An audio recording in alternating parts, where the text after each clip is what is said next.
तेरे राजा की परीक्षा ले रही थी, जैसा मैं कहती हूँ वैसा तू अपने राजा से कहे।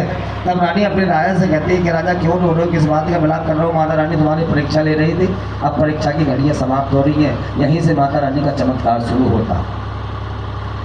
रानी ने चौथा थाल राजा को दिया, राजा जाओ सबसे पहले जिसकी बलि चढ़ाई थी उसे ये प्रसाद खिला करके आओ।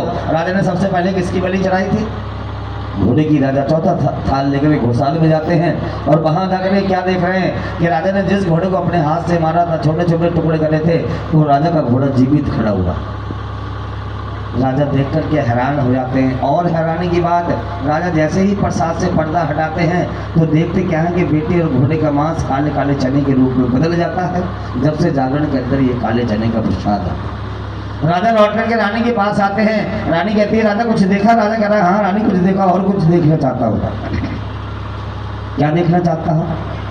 तो राजा कहता है एक बार मेरे बेटे से मिलवा दे, एक बार इस माँ के दर्शन करा दे, इसके बाद में रानी अगर मेरे भी प्राण निकल जाएंगे तो मुझे अफसोस नहीं रहेगा। रानी कहती है राजा सारा मोह घमंड त्यागी, शरण जो अल्पागी है, तुम्हें सब कुछ त्यागना पड़ेगा। तो राजा कहते हैं रानी कोशिश करूंगा सब कुछ त्यागने की। तब रानी ने 5वां थाल राजा को दिया, राजा जाओ अपने बेटे को ये प्रसाद खिला करके आओ, लेकिन याद रखना अगर माँ के दर्शन करना चाहते हो तो अपने बेटे को आवाज मत लगाना, हो सकता है माता रानी कृपा कर दे और तुम्हें दर्शन दे दे।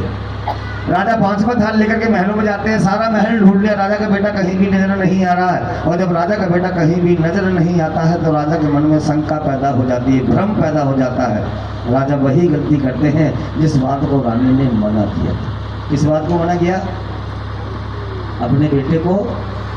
लेकिन लगाई राजा ने आवाज लगाई, तो आवाज कैसे समय पर लगाई? कहते हैं कि माँ उस बेटे की उंगली पकड़ के महल में छोड़ने के लिए आ रही है और माँ महल के अंदर प्रवेश करने ही वाली थी। राजा ने तुरंत अपने बेटे को आवाज लगा दी, है बेटा तू कहाँ है? तो ये देखने के लिए तो मेरी आंखें तरस रही हैं। माँ ने तुरंत उस बेटे की उंगली छोड़ दी, बोला बेटे जाओ तुम्हारे पिताजी तुम्हें बुला रहे।